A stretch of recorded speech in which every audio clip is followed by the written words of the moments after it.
Hello, and welcome to the Broke PhD podcast, where we build relationships or kindle emotions with every episode. I'm your host, Dr. G. On this episode, I talk with Dr. Michelle Gibbs, also known as Mrs. Mummy PhD. And during our conversation, Dr. Gibbs shares about her background and her inspiration for wanting to start Mrs. Mummy PhD. Additionally, she shares some strategies that she uses to aid her with maintaining a balance with managing all of the facets and areas of her life. Lastly, during this part of our conversation, Dr. Gibbs shares about how she is navigating her present life, navigating motherhood, navigating the world of academia, and navigating her professional role of being a dietitian. This episode is part one of two parts, so be sure to also listen to the rest of our conversation in part two. On the podcast today, I am excited to welcome Dr. Michelle Gibbs, or as you guys might know her, Mrs. Mummy PhD. So welcome, Dr. Gibbs. Thanks for having me. Finally, we got to do this. So I thanks know, for having I'm me. so excited. Thank you again for being a guest on the podcast. And I'm so excited for you to just share with my listeners. I know your listeners know you, love you, but can you give a background so that my listeners and those that might be hearing this episode can get to know you a little bit more? Yeah, so like you said, I am online as Mrs. Mummy PhD, and that name carries a lot of significance for me because in navigating my own doctoral journey, I did that as a wife and began my PhD as a mama of one. And by the time I'd finished my PhD, I was a mama of three.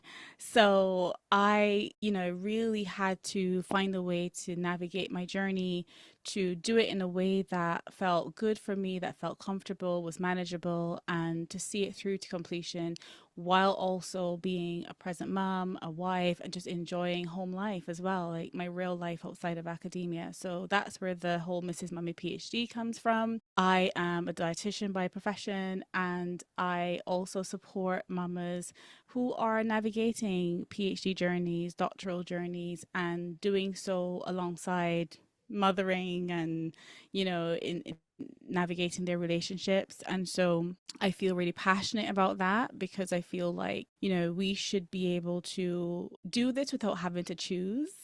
We should be able to excel in our academic pursuits and our career goals, and at the same time be able to enjoy motherhood and be present for our families. So that's where Mrs. Mummy PhD came from.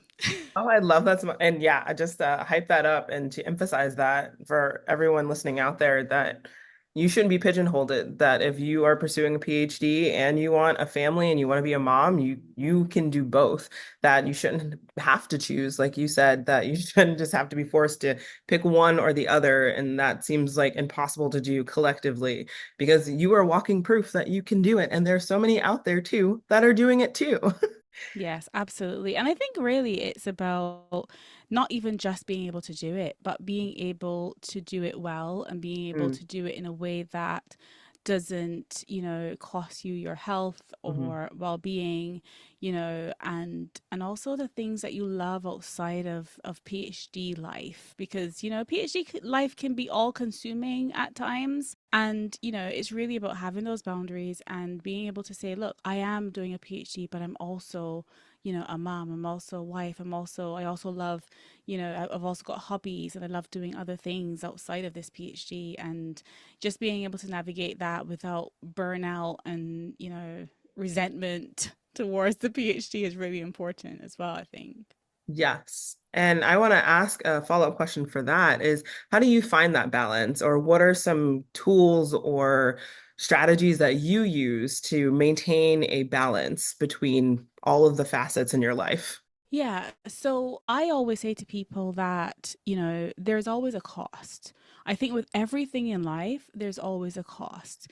So in doing my PhD the way that I did it, there was a cost to me. Like I did my PhD part-time. And because of that, it took me 8 years to finish my PhD.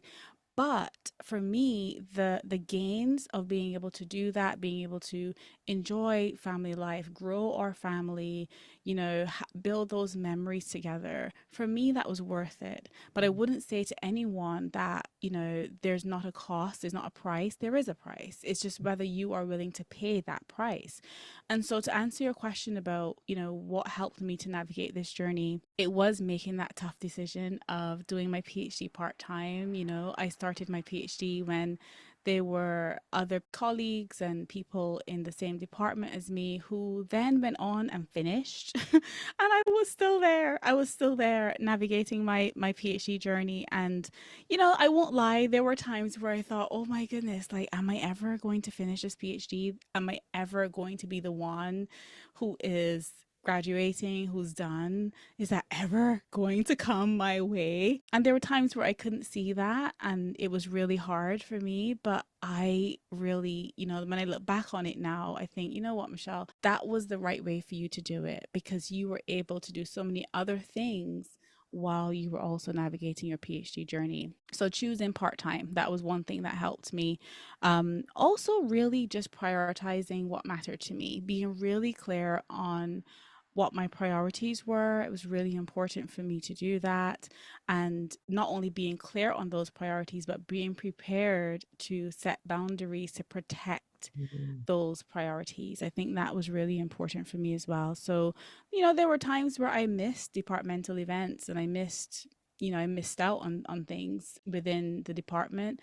But that was intentional for me, and there was a reason behind that. And I don't look back on that with any regrets.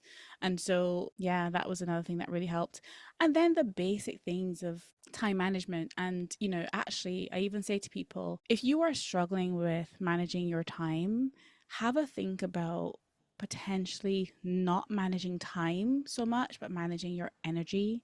What are the things that are draining your energy? What are the things that are fueling your energy and really motivating you to keep going? What are those things? And getting really clear on those things.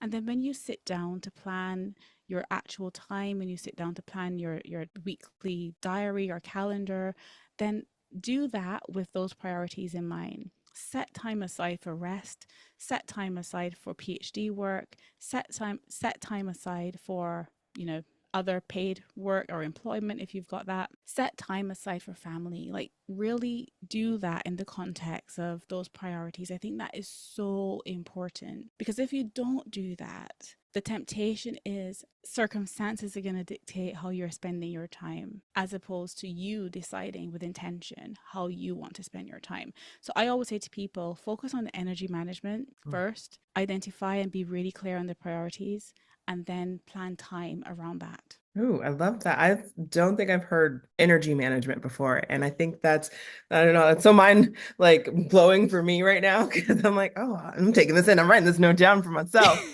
But that's a good way of putting that because it's so true that you have to kind of do that introspection and figure out, okay, where is my energy level and what is helping me, what's not helping me, because you don't want to be kind of ruled or controlled by circumstances, like you said, that you have to make Yeah. sure that you are able to show up in the capacity that benefits you and that helps you grow and that works for you. And so, oh, I'm writing that down. I hope y'all out there listening is writing that down too. Energy management. Again, you heard it here from Dr. Michelle Gibbs, energy management. But to continue on, can you share kind of more about the work that you're doing now? I know you mentioned you're a dietitian, as well as kind of where you are in your PhD journey, as well as life journey. We're trying to expand this scope of Broke PhD podcast to share more about life experiences. So if you want to touch upon any of those facets and areas. So yeah, I think, my professional life is also quite dear to me. I've worked really hard to establish my career and work. And I'm still working at that. I'm still growing in that area and developing my knowledge and my skills and, taking my career forward. In terms of Mrs. Mummy PhD, the aim of that, I guess, moving forward is to continue to help mamas who are navigating PhD journeys and juggling all the things, all the hats, and helping them to what I call finish well. And finishing well is not just about the titles and the accolades, even though we'll take those, right? But also really finishing with well being at the center of that, with joy at the center of that, really just enjoying all the things that motherhood can bring and the joys of family life. So that's Mrs. Mummy PhD. And in terms of like home life, like we're just enjoying the boys. We've got 3 boys. We're just enjoying them growing up. Our eldest is in secondary school. He's a teenager. So we've got, navigating those terrains. Yeah. And then we've got the youngest is a toddler, so he hasn't even started school yet. So Oh.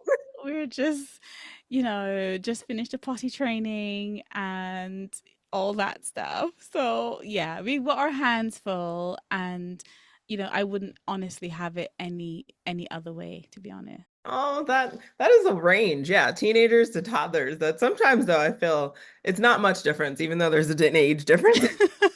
But I love that. And touching back to what you shared about what you're doing with Mrs. Mommy PhD, of just encouraging those out there to find the joy Yeah. in all the things that they're going through and to finish well. That right there, I love that too.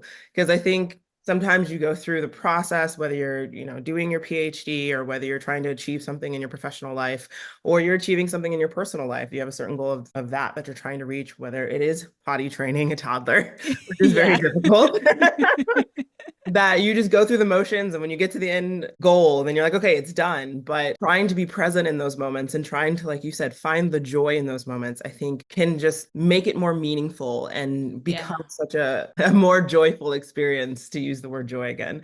But I Yes. love that that is so intentional to just find the joy in things. Because I think, yeah, we focus on the end goal and we're like, okay, we get the accolades, like you said, which we want, and we get the end results. But Yeah. you may not be present through all of those motions, that you're just going through it just to go through it. But yeah, Yeah. take time, be 100%. present. I recently shared on my podcast this experience that I had of going through. We went to Barbados. I'm from Barbados, as you can probably tell from my accent. But we went there in the summer, and we went into this cave, and it was so dark, and it was it was literally this really steep cave. And at the beginning, like it was dark and we couldn't see anything, and the temptation was to just look down, make sure you're not misstepping, make sure you're not sliding and slipping. And, the cave was dark because you were just looking down. And then I thought, actually, to navigate this cave, I better start looking to see where I'm going. So I started to look up and look around. And as I did that, the cave literally just lit up because there was this literal like hole in the rock, and through that hole it was like this beam of sunlight. It was so beautiful, and that hole was looking out to the ocean. It was the most beautiful thing. And then you can just see the kind of shadows in the cave. And what that made me realize was, just like navigating a PhD journey as a mama, if you just keep your head down and you don't actually come up for air, you don't come up for breath, you don't take breaks, you don't look up to see and enjoy everything that's around you, you are going to just stay in that darkness. You will not actually enjoy the journey.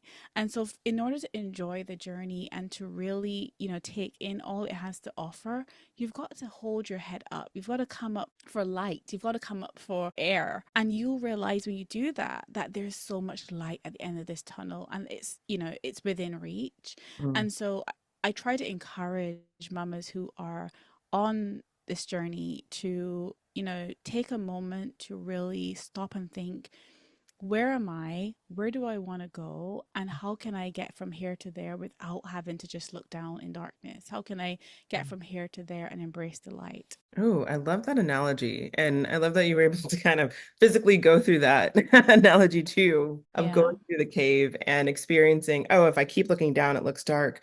But the moment you lifted your head, you were able to see the light and see all that was around you. That was the beauty of what you described too. And Yeah. oh, I love that analogy, because I think that, yeah, that's so important. important because, again, sometimes you just want to truck through and you want to just push on through and, grudge through and, okay, I got to do this. I got to finish this. I got to get there. I got to get to my dissertation. I got to do this. I got to finish this class, do this paper, finish this assignment, and not stopping to think about, oh, well, what am I learning from this? What am I gaining from this? What is this aiding me in my Mm-hmm. own journey? What takeaways can I add to my repertoire from this? What is this supposed to help me with in the future? That Yeah, making those connections will be so beneficial for you as you make it to whatever your own end goals are. And again, just absolutely. being present in the moment, I think is difficult, especially in today's world where it's always hustle and bustle, go, go, go. You got to achieve this, you got to do that. And time goes so quickly. Like we talked about before Yeah. we started, is that this year here in 2024 seems like we were just in January yesterday. Yeah. And so Exactly. everything seems to be moving so fast that you sometimes don't feel like you can come up for air because it seems to be moving at a rapid pace. But you have to stop and pause and take that moment and lift your head and come up for air, like you said, and Yeah. just take it all in. Oh, yes, yes, dropping knowledge here. I'm loving it. I'm writing these things down. I'm gonna go back and just like transcribe everything that you just said because I'm like, oh yes, that. It's always those moments, and this is where like a segue. It's always those moments that you don't realize the information or the messages that you were supposed to hear until you hear Yeah. it from somebody, and it's like, oh, Yes. yep, Yes. So true. It happens to me as well. Like sometimes I yes. have these conversations with people and I'm like, oh, that was a gem. And then you're like, oh, yep, I'm supposed to hear that message. Cool. So I hope those out there, this is the message you're supposed to hear. Well, that concludes this episode, but I am so excited to have you on this journey with me. I hope you have enjoyed part one of this two-part segment of a conversation with Dr. Michelle Gibbs, and please tune in to part two to hear the rest of our conversation. If you loved hearing this conversation and you would like to hear more or learn more about Broke PhD Podcast, then please check out the website brokephdpodcast.shop to continue to follow along. Again, I'm your host, Dr. G, and I hope you have a wonderful day.